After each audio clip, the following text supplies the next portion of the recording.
What are we talking about? Hi, Felicia. Okay, John. John doesn't like when he's not the star. No, I was trying to figure out how to record this, and all of a sudden we're screaming at John Felicia. does not like when he's not the star. Watch, this is going to be not recorded at all. It's going to be like a fake recording. John's like, oh, the recording deleted. I have no idea where it could possibly gone. Right. But listen to this joke I got. John, on Friday, we had to do like 3 different things because we were boring. It was like 9 minutes long. It was awful. Proof I kept it. Even though y'all didn't like me, I kept it anyways and kept recording just to show how benevolent I can still be. Welcome everyone to the Jam on a Monday night. John Hanson here alongside Amy Rutledge, Felicia Lawrence. Y'all ready for a fun Monday night? Are you ready for some Monday Night Football? That's right, yeah. Bears and Vikings, and this is a huge game tonight taking place at Soldier Field. The Bears are 5-4. They've lost a couple games in a row. Vikings haven't been really good. So the Bears are going to make the playoffs. They got to win tonight. Well, guess what? There's only one place to watch this game over the air, and that's on CW26, Bears Vikings. CW26. That's 7 o'clock. There it is. Should be a huge game. And we got it on CW26. Go Bears! I got my hump day CW26 in there. Voice, right? There you go. I loved it. I love it too. All right, guys, let's bring in some Brandon Pope. He's got some details on mental health resources going to the South Side. Brandon. Yeah, I'm really surprised at how under the radar this flew. Voters in Bronzeville overwhelmingly passed a referendum on Election Day to raise their property taxes to fund mental health resources in the area. I spoke with one of the organizers about what's next in the process and what message they hope to send to the rest of the city about this. It was a huge first step. That's why, over the summer, we collected over 7,200 signatures. Which was in the pandemic and at a time when mental health for some people was just needed and the community feel the need for that. And so often our community overlooked for these services. This is why it was so important, especially for me being a mental health professional, is to bring some of these services to our community particularly for people that couldn't afford these services, that has exhausted possibilities of revenues that can't pay for these services. There's a great need for this, not just in Bronzeville, but throughout Chicago. Do you hope that seeing this community action, this community member-driven action, inspires other neighborhoods and stakeholders in those neighborhoods to take action in their own communities? Absolutely. We consider this as being a big stepping stone for other communities and see that, your voice matters. You don't necessarily have to need alderman or anything. You can form your own community team and come in and get these type of services brought into your area. Mental health services are up and running. It's going to be free to people in the area. They also hope to spread it out to other communities once they get Bronzeville started. They're looking at a 1-year timeline here. Neighbors are literally buying into this as well by paying up to an additional $24 in their property tax every year for this program, guys. Felicia? Okay, B, keeping this topic of discussion going, mental health has been a big topic lately. The Chicago Department of Mental Health is proposing a new plan to better support police officers responding to mental health calls. So they're proposing that a 3-person team go out that includes paramedic, clinician, cops. They would go out together and respond. And this is supposed to be piloted in 2 police districts next year. It's going to cost $1.2 million just for the pilot. But some aldermen have been critical of this program because they're saying that police shouldn't be there at all. Obviously, this has been something that's discussed largely when we're talking about police reform. What do you guys think? Yeah, just 10 days ago on the South Side, there was a mental health awareness call, and it turns out the offender had a knife and stabbed one of the police officers. Luckily, it was okay, but I think that that's one of those circumstances where, yes, I am all about, reorganizing how police respond to certain drug issues, mental health issues, but still having a law enforcement official there seems like a really good compromise. It just makes good sense. I agree too, because I often wonder, and like that's a perfect example, John. Are they always gonna know when it's the best time just to send mental health experts and then just to send police? They're not gonna know. Those lines are gonna be very blurry. So to send out a team of all of them is probably the smartest for everybody involved, right? Yeah, certainly. I'm thinking about, well, like you said, everyone involved. I'm thinking about the clinicians and the paramedics who may need Yeah, protection.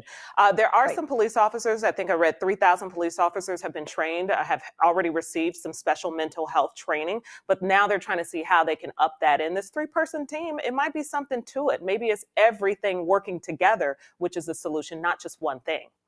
For At sure. least they're trying it. Yeah. Yeah. Hey guys, the U.S. Postal Service's annual Operation Santa is now open. Okay, if you're not aware, the program helps really fulfill the needs of kids. They write into Santa, people adopt the letters, and then they help fulfill some of these needs that their parents can't otherwise really fulfill. So check out USPSOperationSanta.com. You can see the letters. You can decide to adopt the letters. Gifts can be dropped off at any of the post offices near you at any time, so that's good. It's just one of several holiday programs going virtual this year, too.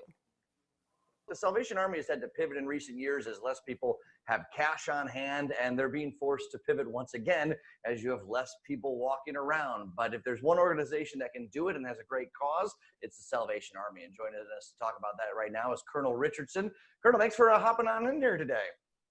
Thank you, and thank you for your support of the Salvation Army's Red Kettle campaign this year. So things, like I said, things have changed over the past few years. You guys have adapted with it. What are you doing to adapt this year? COVID continues to change how we interact with one another, and the Salvation Army has had to adjust, both for the safety of our staff, the general public, but at the same time, we've seen unprecedented individuals coming to the Salvation Army for assistance. So this year is more important than ever that we meet our $25 million goal to help those who are in need 365 days a year. So, I think a lot of us are used to the stories of either the gold coins being found or just everyday people dropping $1 and they're dropping 50 cents in there. If people aren't going through downtown, they're not going maybe to the grocery store, whatever the case may be, how can they help? Well, the Salvation Army have a online location. You can go to salarmychristmas.org and donate there. And the Salvation Army will take your donation, no matter how small or large that is, and make sure that those in our community who are in need are have a place to go and depend upon the Salvation Army as they have done in the past. If you put money in the Chicagoland area, that's helping out folks, our neighbors, that's helping out people that we know are nearby. Correct. When you drop in a kettle, the Salvation Army in that location is actually helping individuals in that community. And like I've said, this year, a lot of our donors are coming to us because they're out of work. And now that unemployment and other benefits are changing, or in some cases reaching their limit, they're coming and depending on the Salvation Army like never before. Salvation Army has a broad range of issues. We got about 20 to 30 seconds left. You're never going to be able to cover it all, but just remind people a few of the specific things that you guys do to help folks. Well, emergency assistance, both with food, shelter, and in crisis situations, not just during the times of COVID, but like I've said, 365 days a year, the Salvation Army is responding to need in our community, whether that is a fire or whether that is someone who is chronically homeless because of substance abuse. The Salvation Army has a place for those individuals to go. Now let's get the information up on the screen again, salarmychristmas.org, and there's all the social media handles. Make an online donation, share it with your friends. Let's spread the love. Well, everyone is trying to do what they can this holiday season, including Zoom. Since many families are celebrating Thanksgiving virtually because of, the CDC recommendations, the company is lifting its limits on virtual calls. So typically the calls are 40 minutes, and after that 40 minutes, you get kicked out. That is, the limit is going to be removed between November 26th and into November 27th that morning at 5 a.m. So they're doing their part. I think that's really cool. Maybe can give people one less thing to worry about as they get ready to celebrate a virtual Thanksgiving. Well, and so smart too, right? If people were thinking that they really wanted to see their loved ones and they didn't have the Zoom account with the full access, maybe this will prevent them from gathering because they know that they can use the Zoom longer with more people. So I think it's super smart on their part.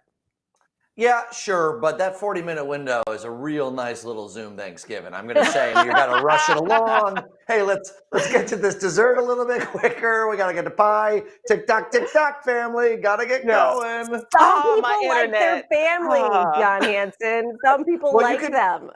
Yeah, you could do like the fiddling with the router thing, and the internet's not right there.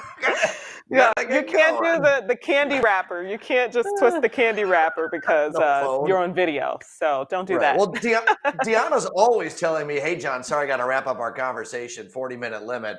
And don't mean to put her on a spot, but Deanna, never been happy about that. That you've always done that to me. Wait a second. You choose to confess now on air? You got to be Yeah. kidding me. Whatever, John. Yeah, We're going to talk come about on. news you need to know because that's coming up next. Okay, everyone, we're talking about one of the largest hospital systems here in the state that's actually shifting some surgeries around. They're delaying some surgeries. We're going to talk about where, when, and why coming up after this.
Good evening, everyone. I'm Diana Gutierrez with the news you need to know tonight. And listen, we have some big news for the COVID-19 vaccine. Pharmaceutical company Moderna says its vaccine is 94.5% effective. That's based on preliminary data. Now, it has to be stored, or it can be stored for up to 6 months, only if the temperature that it's in is at -4 degrees Fahrenheit. That's the same for the Pfizer vaccine. Now, Chicago is trying to keep up with these storage restrictions, and city experts here say that they're not building anything that can get that cold, and honestly, they don't even think it's possible to do so. Now, Advocate Aurora Health, one of the largest hospital systems in the state, is cutting its elective surgeries in half. Now, elective surgeries pretty much mean the patients who need overnight care. This continues as COVID-19 patients keep increasing. And earlier today, President-elect Joe Biden pointed out the issues with the Trump administration not wanting to transition. The big topic here is economy, right? Now, Biden has been urging Congress to get a COVID-19 relief package out that'll include funding for payrolls for public workers. Also on Biden's priority list is DACA, the Deferred Action for Childhood Arrivals. Biden's campaign the promise was to protect the Dreamers from day one, from the first day that he took office. Now, in 2017, Trump took away rules protecting Dreamers from being deported by reversing Obama's 2012 executive order. Now, this, of course, will all depend on the Georgia runoff races in January. If the Senate flips to Democrat or stays Republican. If they stay Democrat, they will likely try and pass some legislation. If it goes Republican, they'll likely sign another executive order. And guys, this is a big deal because we're talking about almost 700,000 Dreamers. Yeah, a lot of kids. I mean, they've got to do something about it quickly, very quickly, I would agree. Yeah, people have been living in fear for so long. I think it's so unfortunate. So they certainly need an option. I hope he's on top of that. And as soon as he finishes DACA, I also want him to figure out how to get Harriet Tubman on the $20 bill because we've been waiting 4 years for that too. Hey, I think those are very opposite ends of the spectrum, though, at this point. Yeah, but it's things that can happen. Yes, but things that can happen as soon as he gets in. Just add it to the list. I'm not saying at the top. Just put it at the bottom, Amy. So Okay, I think most people know what DACA Dreamers are referring to, but in case you don't, it's kids that were brought over by their parents that really had no, choice of coming to the United States or not, and what to do with those folks that are here technically illegally, but they were children. Look, they were working on this when I worked in the Senate, and that was 10 years ago. I have very little faith, and really, I know. Well, honestly, one of the most disappointing things is how universally accepted the idea is to give these kids, now adults, many of them, a chance to stay here. Many of them served in the armed forces. And it's so ridiculous that on this one specific issue that almost everyone agrees on, they still can't get things done. So expect an executive order, even with the Senate majority of 50-50. I doubt it's going to happen in the Senate this year. And it's really a crying shame because immigration reform is so important and it's so agreed upon by most people on specific issues. Particularly this aspect. Yes, it's ridiculous. And our Senator Dick Durbin here in Illinois has been a leader for this cause for about 20 years. And it's just, it really is a shame. And there's a lot of Republicans who agree with this too. So fingers crossed, but I don't think so. Okay, we'll be watching. Okay, something else. If you are interested in earning some extra cash this holiday season or just in general, Rover.com may be the fit for you. Here's why. So one of the great things about Rover is that as a pet sitter, you are completely in control about how often you want to have pets in your home or go take them for walks, and also at what prices you want to do that. So you're really building your own business. What that means is you can decide to offer dog walks for a certain rate, maybe just do overnight stays in your home versus just going to someone else's. In the Chicago area, what you're going to see on our site is overnight dog boarding stays look to be about, on average, $45 a night. And then you're also seeing people listing dog walks for about $20 for 30 minutes. Well, to learn more on who's hiring across the city and suburbs, check out Job Hunt Chicago Sundays at 11 a.m. on the U. We'll be right back.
If you found yourself grabbing a cocktail or two at night during the pandemic, you are certainly not alone, but you also don't have to be alone when saying goodbye to the booze. Emily Lynn Paulson is an author and life coach and the founder of the Sober Mom Squad. Thank you so much for being here.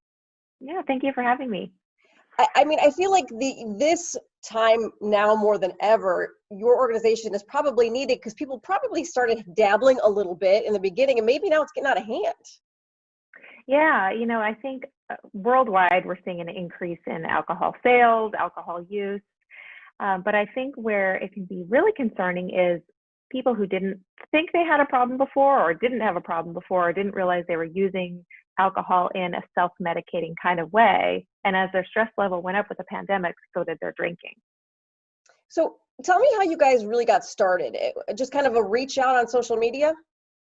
Yeah, so I was working one-on-one with clients, and typically the women I worked with were women who had started to have those consequences, had maybe had the DUI, maybe gotten in trouble at work. It had really caught up with them. And then once the pandemic hit, the women who were reaching out to me were saying, gosh, I never questioned my drinking, but now I'm home every day and I'm working from home and 5 o'clock just seems to not matter anymore. So I'm drinking in the middle of the day, or now my kids are home and they're watching me drink more. I'm feeling really uncomfortable. So it was really that gray area. And I started just seeing, women needing connection, needing to ask questions. And so here I was with my kids at home too, with less time. And so I really just put an ask out there on social media and said, are you guys seeing this? This is what I'm seeing. What can we do? And 4 other women who I really respect and work with said the same thing. And we said, let's put together a Zoom meeting. So every week we'll just meet whoever wants to meet, who's ever questioning their drinking. We'll talk about all the things parenthood and homeschooling and getting a better Wi-Fi connection and all those things that we're dealing with, and just take out that pressure of the wine memes and the wine jokes and the drinking to survive your kids. And we had just a huge response right away. It's not so much as, is it a problem? Is it, if you're questioning it, it's at the very least probably not serving you the way you should. But we really just try to show the benefits of what your life could be like without it, rather than saying, oh, you have to stop, or yes, it's a problem. What about anonymity? Because I imagine a lot of women kind of want to find out more, but don't want anybody knowing they want to know more. Mm-hmm. Oh, 100%. And, I think that's one great thing that's come out of the pandemic is this virtual kind of peeking behind the curtain. And, because going physically to AA or an in-person meeting, like that door can weigh 1,000 pounds when you have to walk through it. And so this is a really good way to, you can show up. You don't have to have your real screen name. You can put whatever you want in there in Zoom. You can turn your video off and you can just show up and you can listen. And so there's also the Sober Mom School. Explain that a little bit to me. Yeah, so we have twice a month, we have webinars. And again, we really ask our members, like, what do you want to learn this month? We've had webinars on trauma recovery, on pandemic parenting, and then we have group coaching. So basically all the hosts, we're sober coaches, recovery coaches, drug and alcohol counselors, trauma coaches, and you can show up once a month and we will answer your questions, and you can kind of get the coaching on anything that you're stuck on. Emily, thank you so much for joining us. We really appreciate it. Thanks for having me, Amy. And to get more information on the Sober Mom Squad, go to sobermomsquad.com and of course on the social media handles as well. All right, so The Crown is out. New season dropped yesterday. It's incredible. And Emma Corrin plays Princess Diana. We meet her for the first time. Well, she's on the Tamron Hall show tonight, and she's talking about how Prince William and Prince Harry are going to react to her playing their mom. I think, like a lot of the rest of the cast of The Crown, I kind of would rather not think about it. I think it's one of those things that's so tricky because, as you say, there is so much pain still left with everything surrounding Diana, and I can't imagine what it's like for them. I think if they would choose to watch it, then I would really hope that they understand. And I think Olivia has said this before, that, we do it out, this series is fictionalized, but it all comes from a place of respect and love. Oh, I got to watch that entire interview. Luckily, I can watch it right here, the Tamron Hall show, airing tonight after Dr. Phil, right here on The U, and we'll be right back.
Wisconsin, coming to you live. Wow. Wow. Yeah. How you like that? Weird. I like it. We like Yeah. it a lot. How much Yeah, cheese good. are you eating? Are you getting a Cheese, good cheese balance? and beer, man. Cheese and beer. It's all you got here. Make sure to eat some fruit too, so you stay regular. All right. They are Thank not you. I've been a regular little, up there. little bit tight, so yeah. Yeah. We want you to. Yeah, thanks. I care about your digestive health, bro. Okay. Yeah, I'm so glad we cut that conversation off when we did, because Brandon went on a tirade about being regular. Felicia finds this so important too. She wants to talk about poop. I don't want to Fine. talk about poop. I love I'm not- talking about it. I'm such a better Why? person. I feel Brandon, so we good. can't I'm hear such your a better mic is person. not working. Where is your we- mic, you Brandon? know It's what? not on. You know what? We No, can keep leave it like keep it that. off. Keep it off. It's Keep actually it off, good, Brandon. Let's keep the show this Am I way. I like wrong? this.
Hey-o, this is the Jam, everybody. Welcome to your Monday night edition.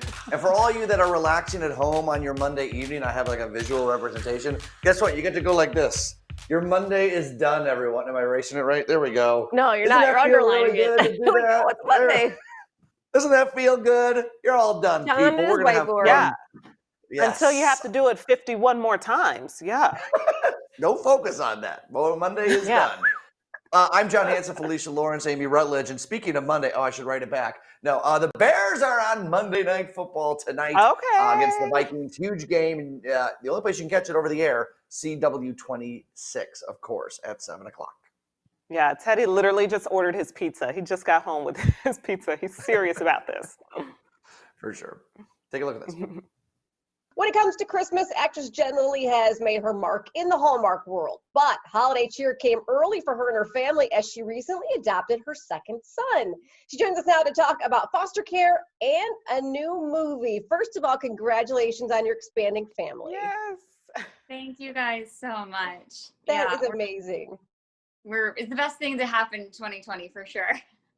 So how long was he living with you before the adoption was complete?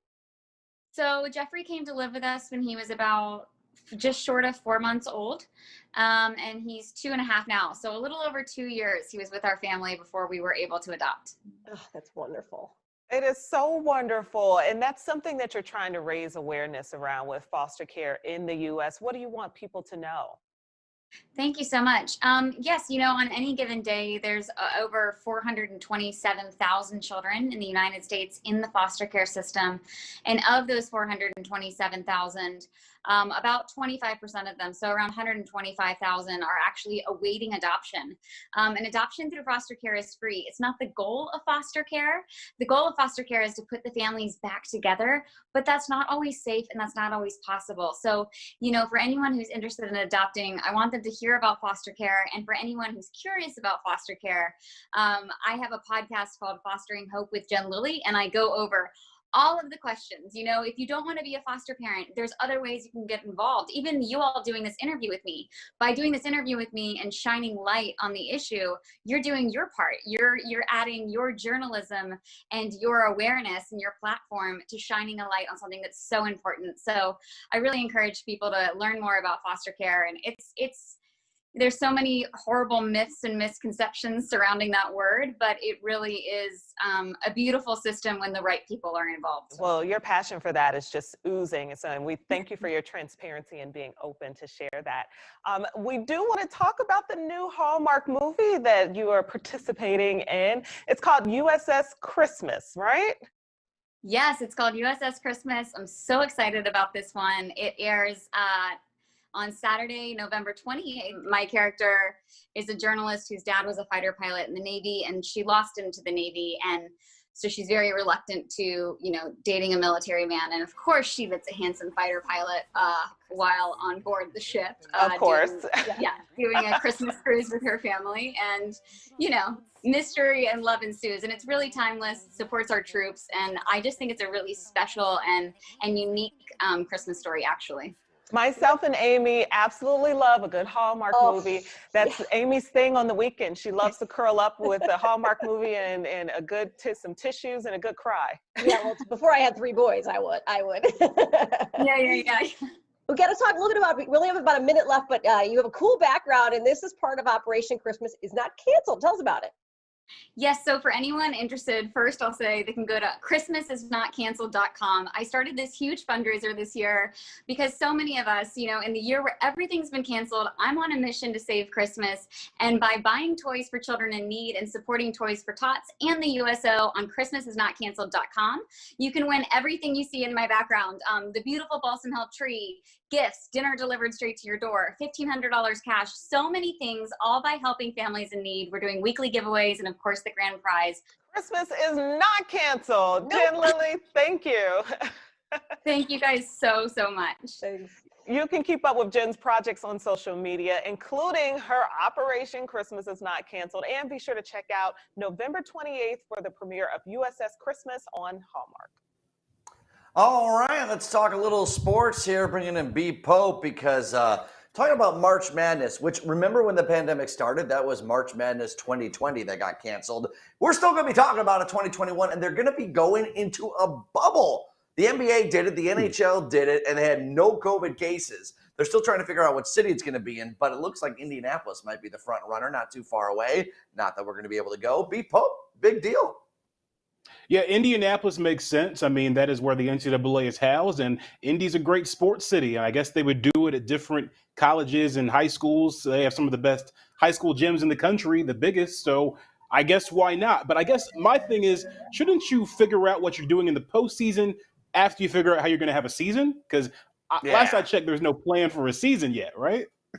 Well, I don't think they really know. There's different leagues that said different things. I think they're all thinking they're going gung-ho, but cases are skyrocketing. Yeah, you're going to end up with the selection Sunday like, well, Texas Tech was 3-0 and Illinois was 2-1. They're going to have no games on their record, but hey, March Madness is huge. That was a huge thing getting canceled last year. Yeah. I think to have it back safely would be awesome. Watch out for South Dakota State, the Jackrabbits. That's always my hot sleeper pick. I will. Just in case, if we ever get March Madness. Hey, take a look at these new Blackhawks retro sweaters. I know you love this, John. You love you some NHL hockey. It's a callback to the white road jerseys that the team wore from 1940 to 1955. The entire league is doing some form of a throwback look this year, and the NHL is hoping to start their new season on January 1st, 2021. I'm always a fan of a good throwback look, but you got to do it right, because not all throwback looks can be made into a modern look. But this is cool. I would wear this, and I'm not a big hockey guy. This is nice. Yeah, I think it looks really good. I'm not just saying that because they write me paychecks every now and again, but I am. But no, they always do the retro, and they're doing this across the whole league, which is cool. The Blackhawks have the best like sweater in sports, jersey, sweater, whatever you call it. So anytime they try and mess with it, it always worries me a little bit. But it's classic. It's 1940s. I think it looks really good. Okay, on to this story because this is wacky, Brandon. All right, get ready to see something insane. Are you ready?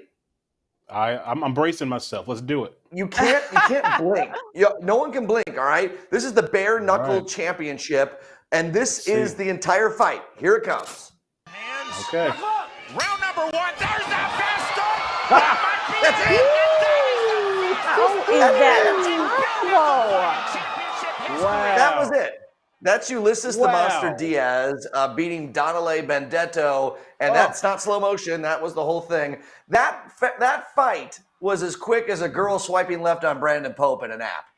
Oh, okay. He had that one. He had that one planned for a few days. That's nice. That's nice. That's a good one, John. I feel bad for the guy on the ground. I don't. It's his job, man.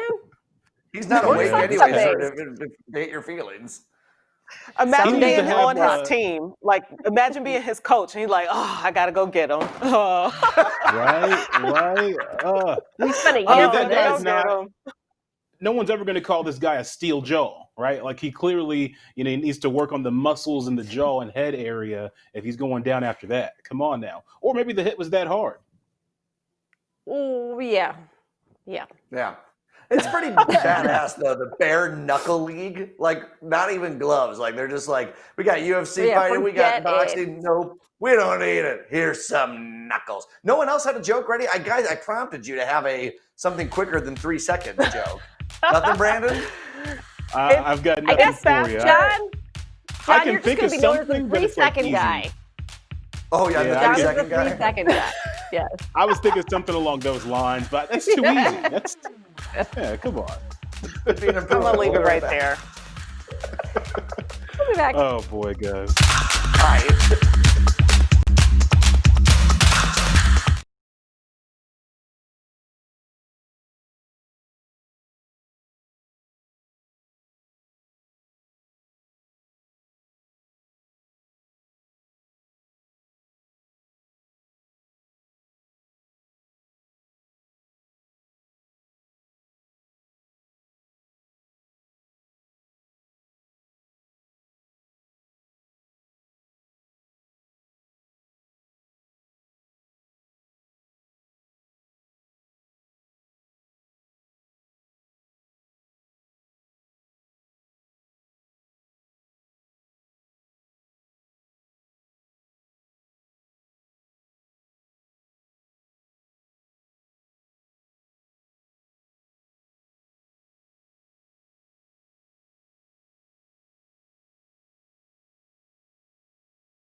News you need to know this Monday evening. I'm Diana Gutierrez. Mayor Lori Lightfoot needs 26 votes to pass her 2021 city budget, including the unpopular $94 million in property tax increase.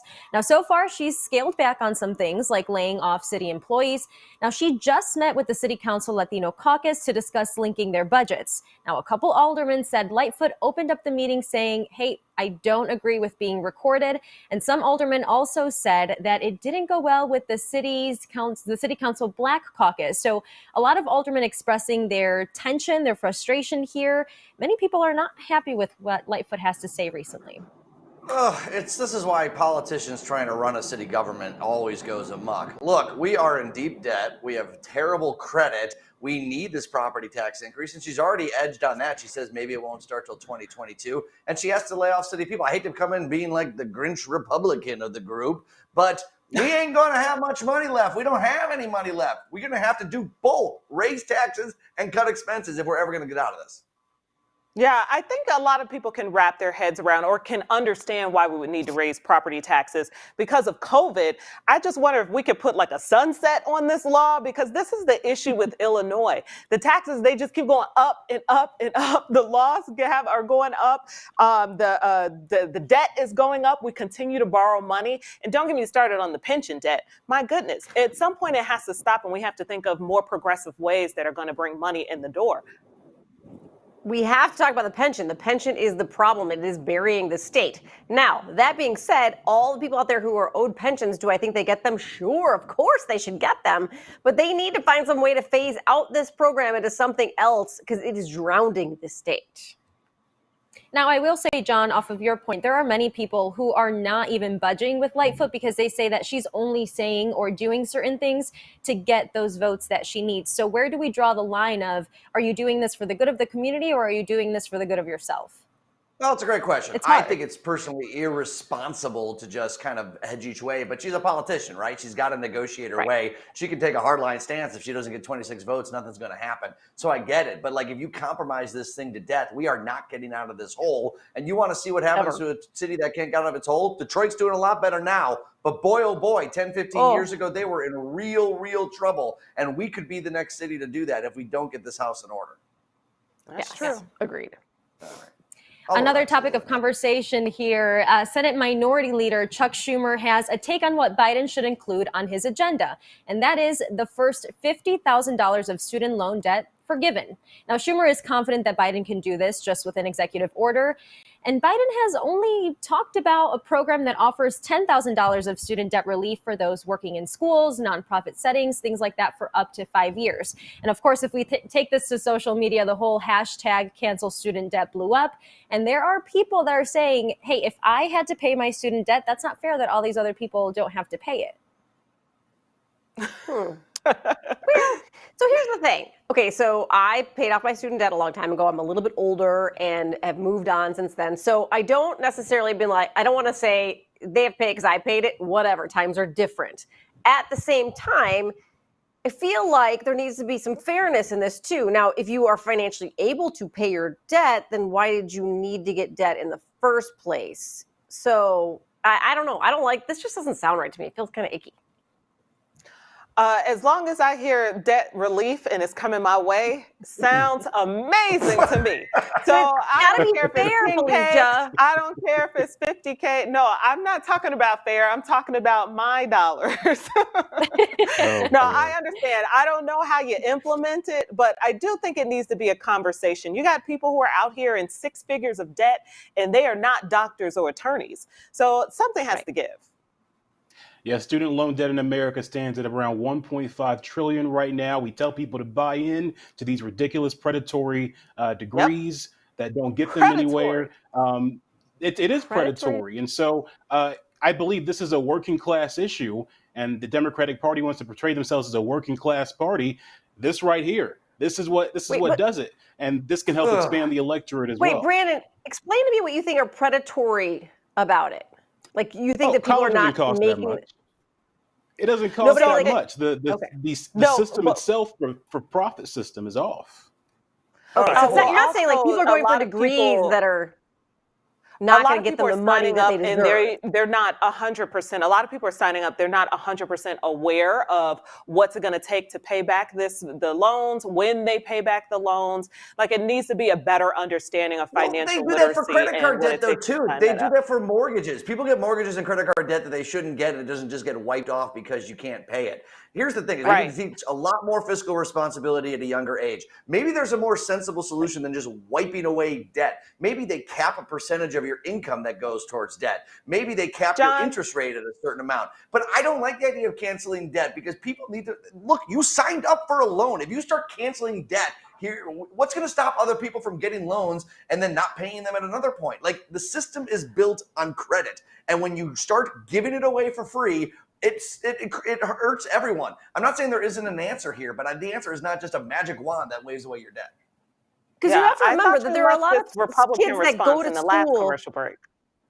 There's also like kids that go to school that don't actually finish their schooling and don't go on to get the career that they signed up for, and they can't pay back their money, but that's just because they didn't complete it and move forward. And now, granted, there are also a whole host of reasons why that happens. You know, something in your family happens. Like, I think there has to be a better but I feel like balance of how this affects there's people. also, really quickly, because I know we're wrapping, there's also careers that don't allow you to pay that money back. I think that's what was Brandon was mentioning. I could finish a 4-year college and study X industry and not get that money in order to pay all that debt that I used during. But you should have known that before you went.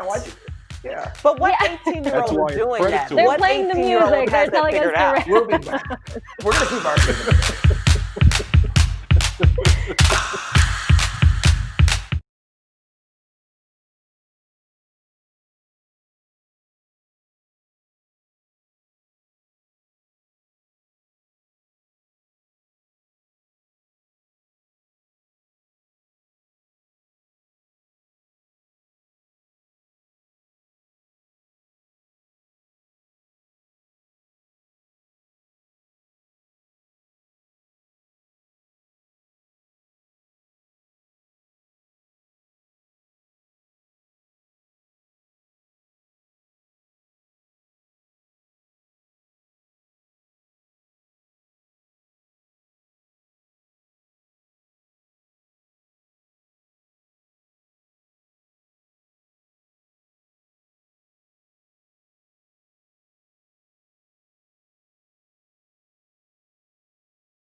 When Krista's away, John Hanson will play. I make trending a game. All right, here we go. In the new book, Michael J. Fox reveals that his career might be coming to an end. The book is called No Time Like the Future. He opens up about what Parkinson's has done to him, of course, and the progression of the disease.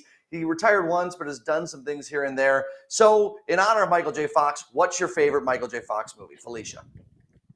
Back to the Future. Amy. Really, John? Like, Michael J. Fox was plastered over every wall of my bedroom. Like, 87, to early 90s was his career, like, high. And that is me, man. Secret of my success. I was in 6th grade. We had a 6th grade trip to the Wendella Boats, which I had been on many times. So my mom pulled me out of school, and we went and saw Secret of My Success instead. Then I'd have to say Teen Wolf would probably be next. And then what's the President movie with... Oh, John, you should know the president. This says quick react. Well, he's in the show. Quick react. Too. Yeah. I'm going to give the point to Felicia because it's Back to the Future, and that'll make Amy really mad. All right. Stop. Point No, number it's not. It's not. point 2. No, he's awesome. Favorite fast food by state. There were 2 separate maps that came out that what Illinois likes more than other states. And the 2 that I saw were Chuck E. Cheese and Portillo's, which makes a little bit more sense. So in terms of what fast food do Illinoisans love the most, Amy, what should it be? Portillo's. Right. Italian beef me, baby, all day. I'll go with Amy because she said it first. All right, here's number 3, and we got a little visual for this one, I believe. Harry Styles. I don't know if you guys saw this. Yeah, he's got a dress on. It's hard to see in this. They have other photos of the full dress that now that I'm thinking about, I should have shown. But anyways, he's on the cover of Vogue. He's the first man on his own in 127 years of the magazine's history. But conservative commentator Candace Owens said, "Bring back manly men."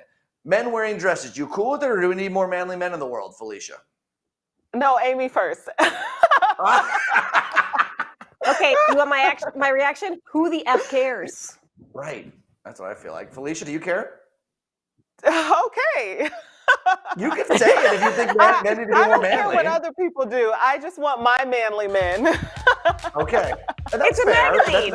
Take it or leave it. All right. I just want my manly man. Felicia wins trending. Yay.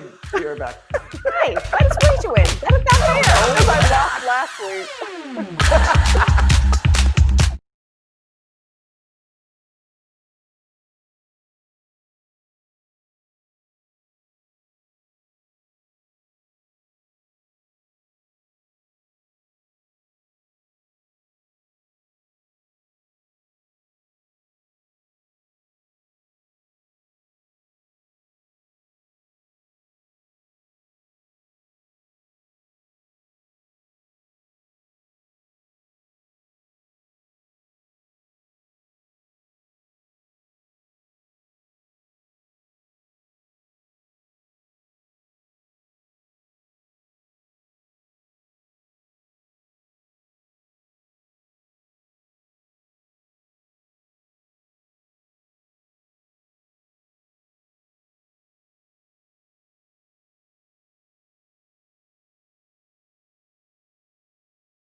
I've been so regular since this whole pandemic started. I got my green smoothie right now.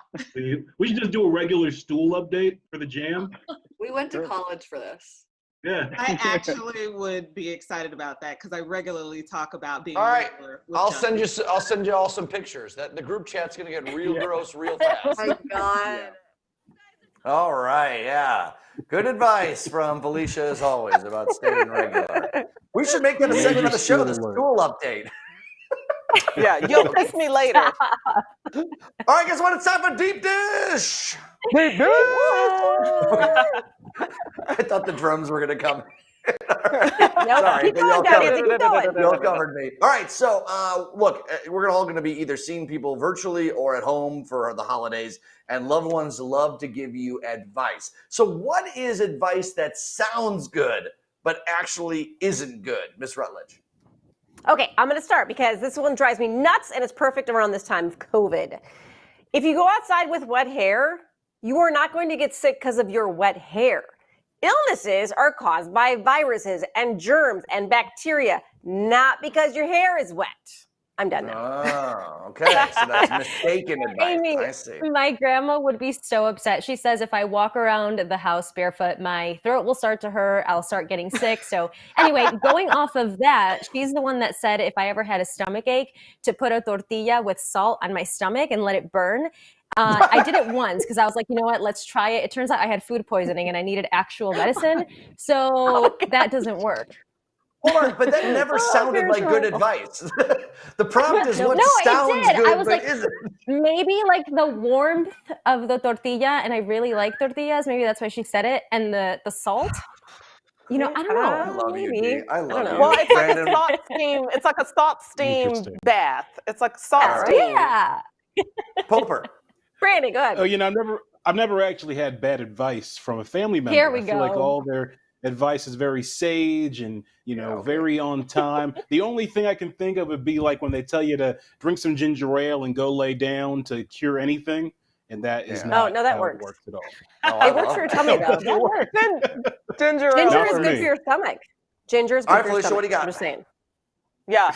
I hate the advice that you should enjoy high school now, enjoy college now, because after this, it's all downhill from here. No, the best is yet to come, folks.